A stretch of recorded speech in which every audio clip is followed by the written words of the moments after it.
if you, another person, for example, wears your Apple Watch a while, then the calibration is not the right for you. In this case, you should perform a reset of the calibration data. For this, we will need, again, our smart phone, which is paired with our watch. So go to all watches, have a check. Okay. And if we check this, we can go to the next step with that. On our iPhone, we open the watch app. And on the watch app, we are looking for privacy, yeah? So we have a look, privacy. There it is. You see the privacy. Yeah, privacy. And if we are in privacy, we can go down to the bottom.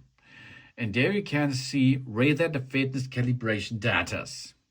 And here we can read that kind of data. Push it. And then there is a notification, there's an information. Are you sure you want to permanently delete our calibration status in history? This will result in an accurate measurement of our activity and workout.